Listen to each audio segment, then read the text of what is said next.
सर्व विद्यार्थी मित्रांचं आजच्या या सेशनमध्ये मी आपल्या सर्वांचं स्वागत करतो।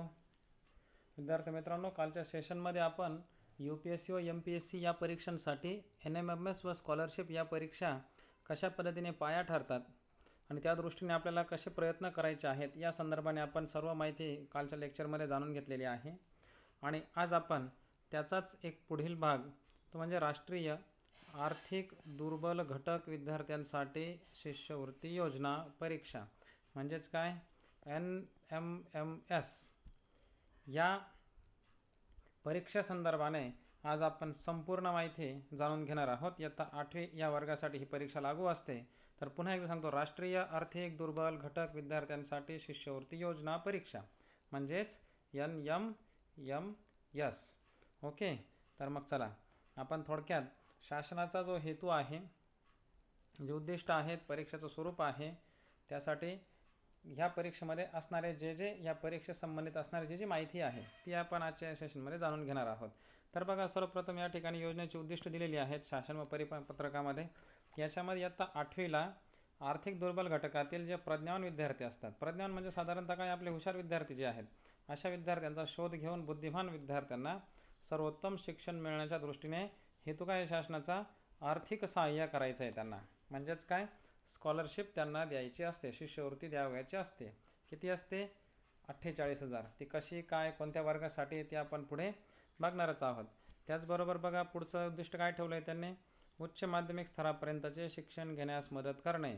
आता बघा, आता उच्च माध्यमिक स्तर म्हणजे काय 9 ते 12 म्हणजे 8वीला जो विद्यार्थी गुणवत्तारीत येईल त्या विद्यार्थ्याला 9वी ते 12वी या वर्गापर्यंत त्याला शिष्यवृत्ती शासनाला द्यावयाची आहे। म्हणजेच काय, तर त्याला उच्च माध्यमिक स्तरापर्यंत शिक्षण घेण्यासाठी मदत करणे हा शासनाचा मुख्य हेतू आहे। कुठल्या? प्रज्ञावान विद्यार्थ्याला, की जो आर्थिक दुर्बल घटकामध्ये समाविष्ट आहे। असो, चला पुढे। विद्यार्थ्यांची बुद्धिमत्ता विकसित होऊन त्या विद्यार्थ्यांकडून आपली विद्याशाखा व राष्ट्र यांची सेवा घडावी हा सगळ्यात मोठा शासनाने या परीक्षेसाठीचा हेतू ठेवलेला आहे, उद्दिष्ट ठेवलेला आहे, की विद्याशाखा व राष्ट्र यांची सेवा या विद्यार्थ्यांकडून घडावी। आणि ती केव्हा घडते? बुद्धिमत्ता विकसित होते त्यावेळेस। ओके, तर मग चला पुढे बघूया। याच्यामध्ये परीक्षेचं स्वरूप आता आपल्याला पाहायचं आहे। परीक्षा काय बघा, केंद्र शासनामार्फत म्हणजेच भारत सरकार, नवी दिल्ली यांच्यामार्फत 2007-08 पासून आर्थिक दुर्बल घटकातील विद्यार्थ्यांसाठी सदरची इयत्ता 8वी साठीची सुरू केलेली ही परीक्षा आहे। आणि महाराष्ट्र राज्यासाठी ही परीक्षा महाराष्ट्र राज्य परीक्षा परिषद पुणे यांच्यामार्फत जिल्ह्यातील विविध केंद्रांवर घेण्यात येते। आता ही जी दिनांक आहे या ठिकाणी दिलेली, ही दिनांक ह्या वर्षासाठी लागू नसणार, ही गेल्या वेळची दिनांक आहे, बरोबर। या वेळचं सुधारित ज्या वेळेस परिपत्रक येईल त्यावेळेस नव्याने साधारण डिसेंबर महिन्यामध्ये परीक्षा असते, हे आपल्याला ह्या तारखेवरून लक्षात येत आहे। ओके, आणि जे विद्यार्थी शिष्यवृत्तीत पात्र ठरतात यांना दरमहा 1000 म्हणजेच वार्षिक किती 12,000 रुपये शिष्यवृत्ती दिली जाते। किती वर्षासाठी? पुढील 4 वर्षासाठी, म्हणजे काय 9वी ते 12वीच्या वर्गासाठी। मग किती होतात 4 वर्षाचे? वर्षाला 12,000 प्रमाणे 48,000 रुपये, बरोबर। बघा आता त्यानंतर आता काय बघायचं आहे, कुठला विद्यार्थी म्हणजे कोणता विद्यार्थी या परीक्षेला बसू शकतो, तर त्याची पात्रता आपण जाणून घेऊ। आता महाराष्ट्र राज्यातील कुठल्याही शासकीय शासनमान्य अनुदानित स्थानिक स्वराज्य संस्थेतील या 8वीमध्ये जो विद्यार्थी शिकतोय त्याला फक्त खालील अटी आहेत, त्या अटी त्याने पूर्ण कराव्याच्या असतात। म्हणजे नियमित अटी, ह्या अटी पूर्ण करणारा व नियमित विद्यार्थीने तो या परीक्षेला बसू शकतो। मग आता बघा, पहिली जी अट आहे पहिली ती काय आहे, आई व वडील या दोघांचं वार्षिक उत्पन्न जे आहे ते किती असावं? 3.5 लाखापेक्षा कमी असावे। 3.5 लाखापेक्षा जास्त ज्याचं उत्पन्न असेल तो या परीक्षेला बसू शकत नाही। म्हणजे साधारणतः ज्यांचे आई वडील वेगवेगळ्या क्षेत्रामध्ये शासकीय नोकरी करतात किंवा इन्कम टॅक्स भरतात आणि जर त्यांना जर टॅक्स लागतोय म्हणजे 3.5 लाखापेक्षा त्यांचं उत्पन्न जर जास्त असेल तर ते विद्यार्थी बसू शकत नाही। ओके, म्हणून उत्पन्नाचा दाखला हा आई व वडील दोघांचं मिळून किती वार्षिक उत्पन्न असलं पाहिजे? 3.5 लाखापेक्षा कमी। तर अशा पद्धतीने बघा त्या ठिकाणी त्यांनी उत्पन्नाचा आर्थिक वर्षात उत्पन्नाचा दाखलासुद्धा शाळेमध्ये जमा करायला सांगितलेला असतो आणि तोच त्यांनी जमा करून ठेवावयाचा आहे. त्यानंतर बघा विद्यार्थी व विद्यार्थिनी इयत्ता 7वीमध्ये किमान किती गुण पाहिजे, म्हणजे ज्याचं उत्पन्न 3.5 लाखापेक्षा कमी आहे असा विद्यार्थी जो महाराष्ट्र शासनाच्या शासनमान्य किंवा अनुदानित शाळांमध्ये शिकतो असा विद्यार्थी आणि की जो 7वीला 55% गुण मिळवून उत्तीर्ण झालेला आहे. आता हे सर्वसाधारण विद्यार्थ्यांसाठी 55% आणि अनुसूचित जाती SC आणि अनुसूचित जमाती ST या कॅटेगरीमध्ये जे विद्यार्थी आहेत त्यांना किती गुण पाहिजे, 50%. असा गुण मिळवून उत्तीर्ण झालेला जो विद्यार्थी आहे तो ह्या परीक्षेमध्ये बसू शकतो. मग अपात्र कोण आहे, बऱ्याचशा आपल्या मनामध्ये शंका असतात की अरे मग आम्ही नॉन ग्रँटमध्ये शिकतो किंवा केंद्रीय विद्यालयात शिकतो, नवोदयला जो विद्यार्थी आहे गेलेला किंवा या CBSE वगैरे शाळांमध्ये शिकतात, अशा विद्यार्थ्यांचं काय. तर बघा विनाअनुदानित शाळेत जे शिकतात ते विद्यार्थी या परीक्षेला पात्र नाहीत, केंद्रीय शाळांमध्ये शिकणारे सुद्धा पात्र नाहीत, नवोदयला ज्या शाळांमध्ये गेलेले आहेत ते विद्यार्थी पात्र नाहीत, नंतर शासकीय वसतिगृहाच्या सवलतीचा, भोजन व्यवस्थेचा, शैक्षणिक सुविधाचा जे विद्यार्थी लाभ घेतात हे विद्यार्थीसुद्धा पात्र नाहीत आणि सैनिकी शाळांमध्ये ज्या विद्यार्थ्यांची निवड झालेली आहे आणि ज्या शाळांमध्ये ते विद्यार्थी शिकतात असे विद्यार्थीसुद्धा यासाठी पात्र नाहीत. त्यानंतर आता पात्रता आपल्या लक्षात आली. आता ऑनलाईन अर्ज करण्याची पद्धत या ठिकाणी त्यांनी दिलेली आहे. तर हे संकेतस्थळ आहे. आता हे विद्यार्थ्यांसाठी खूप असं या जो आता पॉईंट आपण घेतात ऑनलाईन अर्ज करण्याची पद्धत, यामध्ये तुम्हाला खूप काही विशेष बाब तुमच्याशी निगडीत नाही. हे आपल्या शाळेमध्ये जे शिक्षक आणि त्या संबंधित शाळेचे जे मुख्याध्यापक आहेत ते या बाबी करत असतात. फक्त ते जे कागदपत्र आपल्याकडे मागतात, आपले फोटो असतील, आपले संपूर्ण उत्पन्नाच्या दाखल्याची माहिती असेल, ते हार्ड कॉपी असतील, जातीचं प्रमाणपत्र असेल, आपण अपंग असाल, दिव्यांग असाल तर त्याची जर काही आपल्याकडे सर्टिफिकेट असतील, तर अशा ज्या गोष्टी आहेत ह्या गोष्टी आपल्याला त्यावेळेस वेळच्या वेळी शाळेमध्ये आपल्याला उपलब्ध करून देणं गरजेचं आहे. आणि मग शाळा आपले संबंधित शिक्षक, मुख्याध्यापक ही ऑनलाईन अर्ज भरण्याची जी प्रक्रिया आहे ती पार करते. दिनांक विचारात घेऊ नका, ह्या दिनांक मागच्या आहेत, बरोबर. या ठिकाणी वेबसाईट दिलेल्या आहेत. तुम्हाला इतर जर काही NMMHची माहिती जाणून घ्यायची असेल तर ह्या संकेतस्थळांवरती संबंधित माहिती उपलब्ध आहे. आता हे शुल्क आहे, साधारण शुल्क. दिनांकाचा विषय पुन्हा या ठिकाणी मी ड्रॉप करतो, हा विषय ड्रॉप करा. या दिनांक दिला आहेत त्यांनी. फक्त नियमित शुल्क असतं साधारण 120 रुपये. कमी जास्त असलं शासन त्या पद्धतीने सांगतं, त्या पद्धतीने शाळा आपल्याला नव्याने माहिती देतातच. थोडा पण उशीर केला तर विलंब शुल्क पण असतं 20. त्याच्यामध्ये बघा पुन्हा काही रक्कम ॲड करून 240 रुपये इथं. सुरुवातीला नियमित शुल्क 120 होतं, पुन्हा दुप्पट रक्कम लागते विलंब शुल्कासहित. अतिविलंब पुन्हा नव्याने जास्त लागते. मग आपण काय केलं पाहिजे, जे नियमित शुल्क आहे ज्यावेळेस सुरुवातीची डेट येईल, ज्यावेळेस शाळा आपल्याला सांगेल त्याच वेळेस आपण आपलं जे शुल्क आहे ते संबंधित आपल्या वर्ग शिक्षकांकडे किंवा संबंधित स्पर्धा परीक्षा विभाग प्रमुख जे आहेत तुमचे त्यांच्याकडे वेळेत जमा केलं पाहिजे. कारण विलंब आणि अतिविलंब शुल्कासह आपल्याला मोठा आर्थिक भुर्दंड सोसावा लागतो, बरोबर. शाळा संलग्नता फी ते शाळा त्यांच्या पातळीवर मुख्याध्यापक ते करीत असतात. त्यानंतर बघा परीक्षेचं वेळापत्रक आपण पाहूया कसं असतंय. आता याच्यामध्ये महाराष्ट्रातील विविध केंद्रांवर, अगदी जिल्ह्याला तर असतंच पण तालुक्यांच्या ठिकाणी सुद्धा ही केंद्र असतात. त्या ठिकाणी आपापल्या तालुक्यामध्ये ही परीक्षा घेण्यात येते. तिचं वेळापत्रक लक्षात घ्या. साधारण पहिला जो पेपर आहे बौद्धिक क्षमता चाचणी म्हणजे मेंटल ॲबिलिटी टेस्ट, याला मॅट म्हणतात. ओके, या म्हणजे M for mental, A for ability, T for test. याच्यामध्ये साधारण 90 गुण असतात. एकूण प्रश्न 90, एक प्रश्न एका गुणासाठी. आणि जे विद्यार्थी दिव्यांग आहेत त्यांच्यासाठी 30 मिनिटाचा वेळ काय असतो, जादा असतो. जे विद्यार्थी दिव्यांग असतात त्यांनी संबंधित ठिकाणी ज्यावेळेस आपण परीक्षेला प्रविष्ट झालेलो असतो अशा वेळेस ह्या 30 मिनिटं जो आपल्याला जादा वेळ मिळतो या वेळेचा लाभ घ्यावयाचा आहे. आणि पेपर सोडवित असताना ती वेळ गृहीत धरूनच आपण प्रश्न सोडवण्याचा वेळ जो आपण डिव्हाइड करतो प्रत्येक प्रश्नासाठी तो त्या पद्धतीने विचारात घेऊनच तुम्ही तुमचा पेपर सॉल्व करायचा आहे. साधारणतः वेळ पण या ठिकाणी 10:30 ते 12 दिलेली आहे. आता ह्या ज्या गोष्टी आहेत याच्यामध्ये फक्त इतकंच लक्षात घ्या, विषय कोणता, गुण किती, प्रश्न किती, दिव्यांगांना सवलत काय, वेळ वगैरे या ज्या गोष्टी आहेत ह्या शासन त्या वेळेस आपल्याला प्रोव्हाइड करतं, संबंधित कालावधीवर तर डिपेंड असतं, पण जनरली वेळ हीच असते. त्यानंतर शालेय क्षमता चाचणी, दुसरा पेपर असतो सॅटचा स्कॉलॅटिक ॲप्टिट्यूड टेस्ट. हा सुद्धा 90 गुणांसाठी 90 प्रश्न असतात. इथे सुद्धा दिव्यांगांना 30 मिनिटं जादा वेळ असतो. त्यानंतर वेळ पण पुढे दिलेली आहे. हा एक पार्ट या ठिकाणी महत्त्वाचा आहे की पात्रता गुण जे आहेत हे किती आहेत, 40%. आता बघा ह्या दोघंही परीक्षांना, दोघं जे पेपर आहेत, दोघं पेपर म्हणजे मॅट आणि सॅट दोघांचे मिळून एकत्रित 40% गुण मिळाले की आपण पास होतो. हा पहिला निकष या ठिकाणी महत्त्वाचा आहे. हेच आपण जेव्हा स्कॉलरशिपचा विचार करतो त्यावेळी तिथे तसं नाही. तिथे दोघं परीक्षांना एकेका पेपरला स्वतंत्रपणे 60 गुण घेऊन पास व्हावंच लागतं. एका जरी पेपरला आपण नापास झालो तरी आपल्याला पास गृहीत धरलं जात नाही, निकाल फेलचा शेरा येतो. पण इथे मात्र तसं नाही. इथे दोघं परीक्षांचे मिळून 40% गुण जर झाले दोघं पेपरमध्ये, ते एखाद्याला कमी आणि एखाद्याला जास्त करून असे तुमचे एकत्रित 40% गुण जर होत असतील तरीसुद्धा तुम्हाला पास गृहीत धरलं जातं किंवा पासचा रिझल्ट तुम्हाला मिळतो. याच्यामध्ये सुद्धा SC आणि ST दिव्यांग विद्यार्थ्यांना 32% गुण जरी मिळवले तरीसुद्धा तुम्हाला पास होता येतं.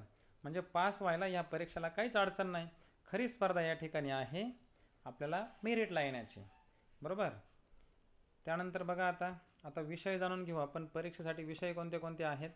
याच्यामध्ये साधारणतः जे विषय आहेत बघा, एक आहे बौद्धिक क्षमता चाचणी, ज्याला मी मॅट आत्ता म्हटलो, मेंटल ॲबिलिटी टेस्ट. शालेय क्षमता चाचणी, बरोबर, स्कॉलॅटिक ॲबिलिटी टेस्ट.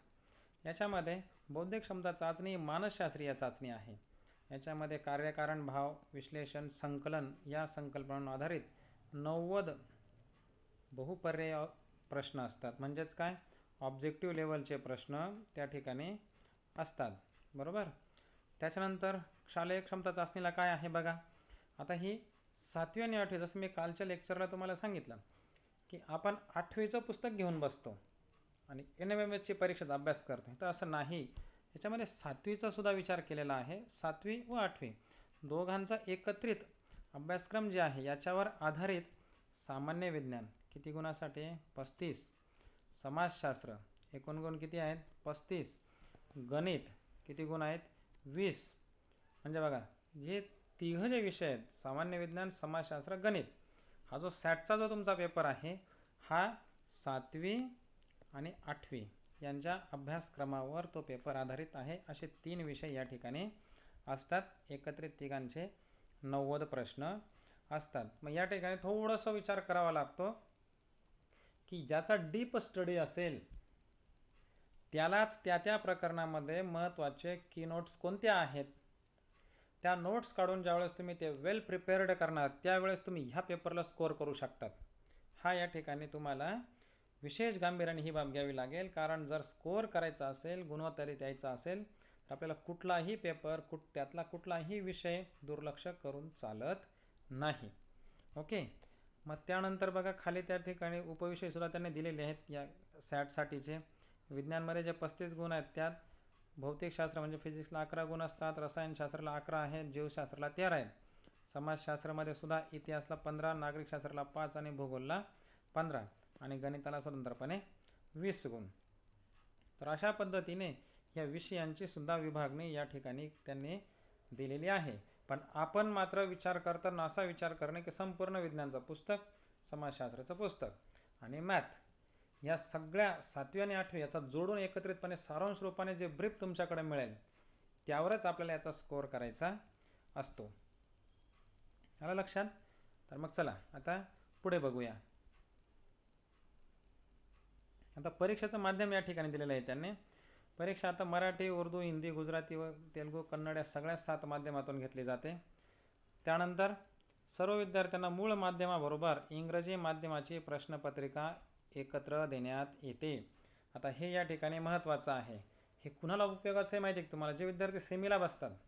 बऱ्याचदा अशा विद्यार्थ्यांना एखाद्या वेळेस प्रश्न जर इंग्रजीतला लक्षात आला नाही तर तो मराठी भाषेचा आधार घेऊन टाकतो आणि ज्याला मराठी भाषेतला एखाद्या विशिष्ट शब्दाचा अर्थ नाही कळला, समजा तो विज्ञान शिकत होता आणि विज्ञान जर त्याने सेमीत शिकलेला आहे पण एखादा शब्द जर त्याला लक्षात नाही आला तर तो मराठी किंवा इंग्रजी दोघं प्रश्नांचा चांगल्या पद्धतीने वाचन करून त्याचं अर्थ निर्वचन करून तो प्रश्नाचा मुख्य हेतू नेमका काय आहे, उत्तर अपेक्षित त्याला काय आहे हे तो जाणून घेऊ शकतो. म्हणून इंग्रजी माध्यम जे आहे त्या ठिकाणी तुमचं माध्यम कुठलंही असेल, मराठी, उर्दू, हिंदी, गुजराती, इंग्रजी, तेलुगू, कन्नड, याच्यामध्ये कुठलंही माध्यम असो त्याच्याबरोबर इंग्रजी माध्यमाची प्रश्नपत्रिका सोबत आपल्याला असतेच. बरोबर, हे या ठिकाणी तुम्हाला लक्षात घेण्यासारखं आहे. त्यामुळे एखादा विशिष्ट आपण निवडलेल्या भाषेत जरी प्रश्न नाही कळला सोबत इंग्रजी माध्यमाचा सुद्धा तुम्ही त्या ठिकाणी लाभ घेऊ शकतात. याबरोबर बघा या ठिकाणी एकच माध्यम घेता येतं ही बाब तर माहितीच आहे आपल्याला. दोन्ही परीक्षांसाठी स्वतंत्र उत्तरपत्रिका दिल्या जातील, म्हणजे 2 वेगवेगळ्या सेशनमध्येच ते पेपर होतात.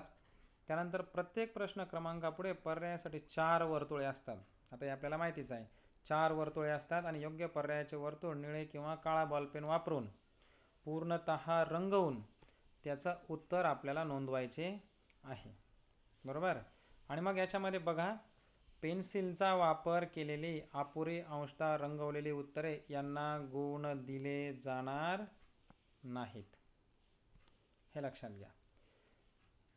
बऱ्याचदा मुलं बॉलपेन वापरण्याऐवजी पेन्सिल वापरतात आणि म्हणून पेन्सिलने जर वापरलेला असेल तर त्याला गुण दिले जात नाहीत, हे लक्षात घ्या. म्हणून उत्तरपत्रिकेमध्ये वर्तुळ ज्या वेळेस आपण ते रंगवतो त्याला उत्तरासाठी आपण टिक मारून, म्हणजे त्याला तो गोल ज्या वेळेस आपण पेनने त्याला पूर्णपणे रंगवतो ते करत असताना काळा किंवा निळा बॉलपेनच वापरावा, पेन्सिल वापरू नये. तर हा कसा वापरला पाहिजे, तर थोडासा बारीक टोकाचा बारीक निबचा पेन न घेता ज्याचं पुढचं टोक पुढची निब ही थोडीशी जाड असेल, म्हणजे कमी वेळेमध्ये आपल्याला ते वर्तुळ रंगवणं सोपं जातं, म्हणजे आपला साहजिक आपला वेळ सुद्धा त्या ठिकाणी वाचतो.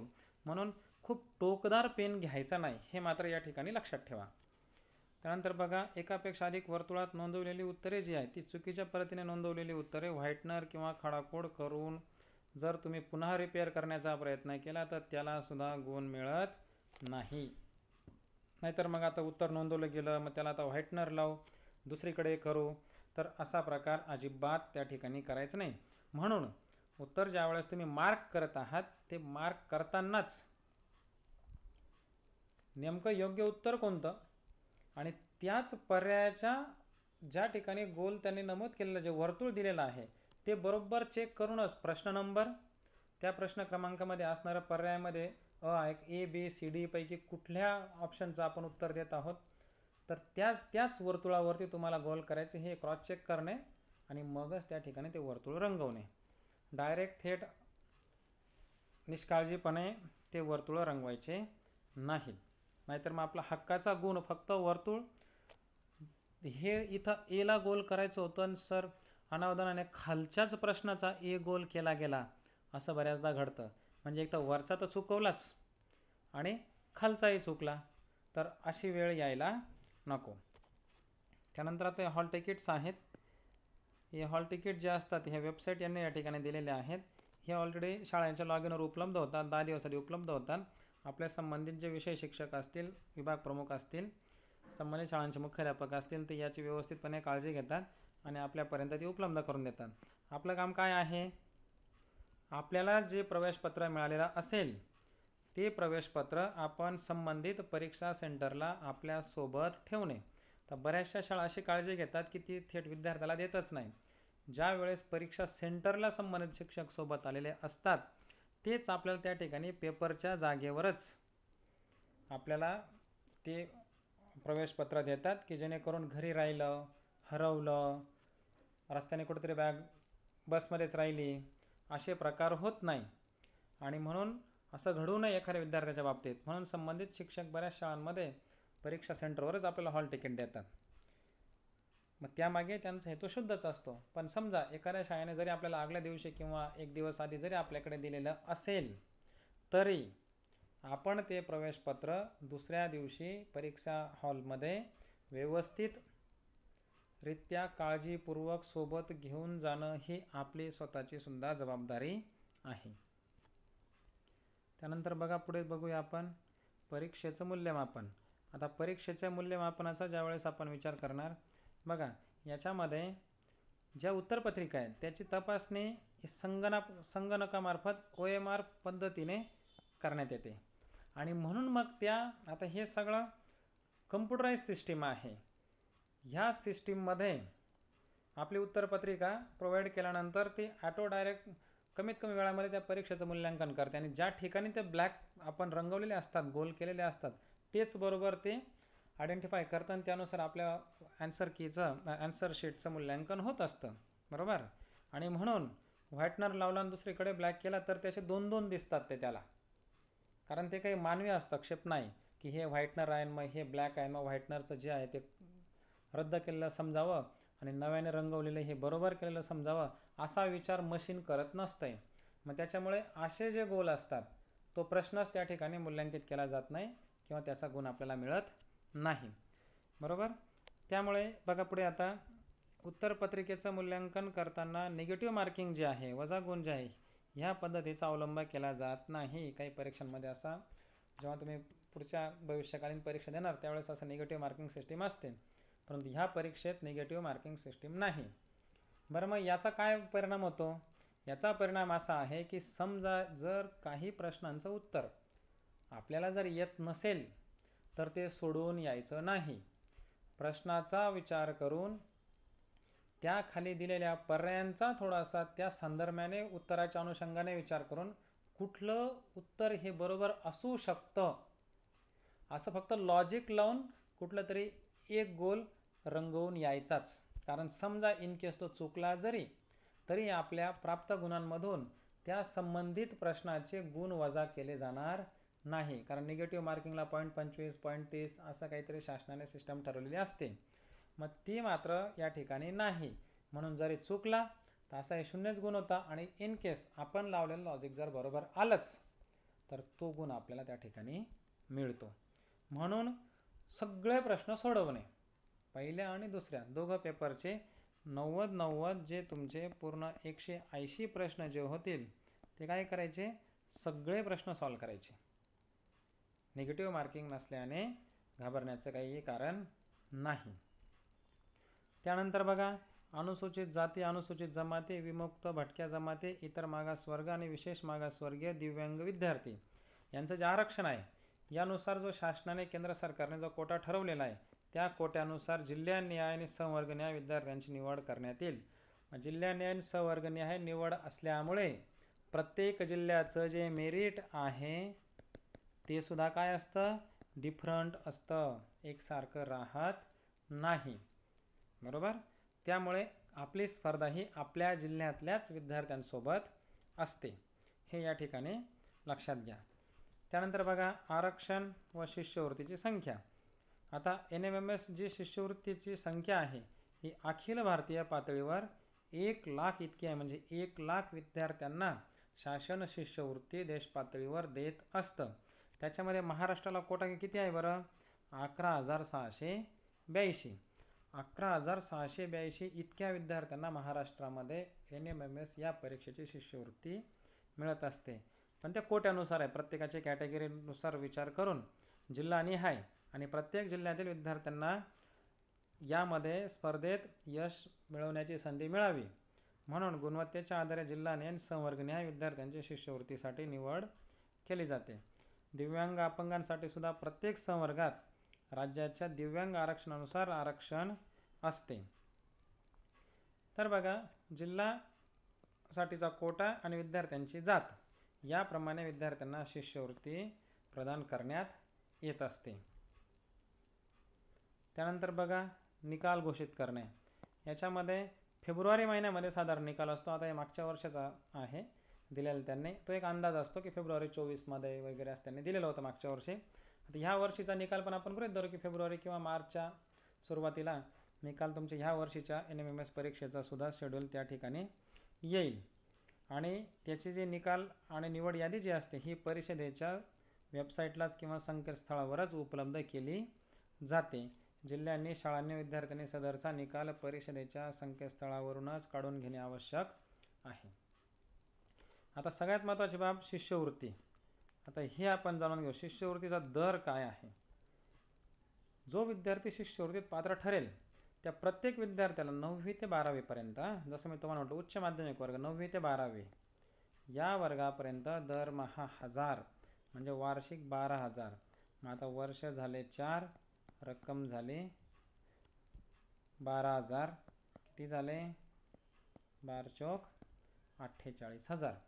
म्हणजे अगदी 12वी पर्यंत त्याला 48,000 रुपये इतकी शिष्यवृत्ती NMMS परीक्षेला मिळते. मग बघा बरं किती सोपं आहे.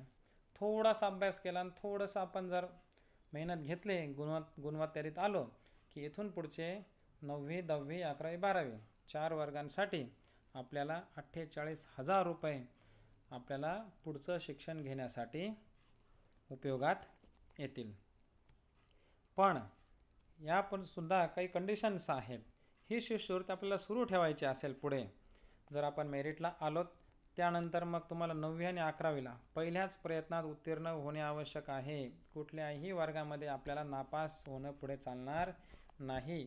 10वीला सुद्धा आपल्याला 60% गुण मिळवावेच लागतील, तरच आपली शिष्यवृत्ती ही कंटिन्यू करण्यात येईल. SC STच्या विद्यार्थ्यांना सुद्धा 55% गुणांची आवश्यकता आहे. ह्या कंडिशन्स आहेत. पण एक लक्षात घ्या महत्त्वाची बाब, जो विद्यार्थी गुणवत्तेत येतो, शिष्यवृत्ती प्राप्त करतो, तो विद्यार्थी चांगलाच असतो, अभ्यासू असतो, होतकरू असतो, बहुअंशी हुशार असतो. त्यामुळे असा विद्यार्थी शक्यतोवर कुठल्याही अभ्यास विषयामध्ये शक्यतोवर नापास होत नाही. अत्यंत जेन्युइन काही रिझन असला वगैरे इतर गोष्टी अपवाद वगळता. आणि 10वी किंवा या वर्गांमध्ये 55-60% अशा विद्यार्थ्याला सहज मिळतात. त्यामुळे ह्या पुढच्या ह्या ज्या कंडिशन्स आहेत याचा आपण खूप विचार करणे नाही. पण तरीही एक माहितीसाठी आपल्याला माहिती असलं पाहिजे की अशा प्रकारचं जरी स्कॉलरशिप आपण प्राप्त केली तरी पुढे जाऊन आपल्याला ह्या कंडिशन्स ज्या आहेत त्या लागू राहतील. ओके. आणि बघा, शिष्यवृत्तीचं वितरणाचं काम कोण करतं? शाळेचे मुख्याध्यापक, शिक्षणाधिकारी, शिक्षण संचालक, योजना यांच्या मार्फत हे शिष्यवृत्तीचं कामकाज केलं जातं. आता हे काय नंतर ज्यावेळेस आपण गुणवत्तेत येतो त्यानंतर शाळा आपल्याकडून आवश्यक ते सगळे डॉक्युमेंटेशन ऑनलाईन पद्धतीने शासनाकडे सबमिट करत असतं. शासनसुद्धा जिल्हा स्तरावरचे जे शिक्षणाधिकारी कार्यालय असतात त्या ठिकाणाहून सुद्धा या संदर्भाने वेळोवेळी गाईडलाईन्स येतात. त्या गाईडलाईन्सनुसार शाळा त्या गोष्टींना माहिती पुरवत असते.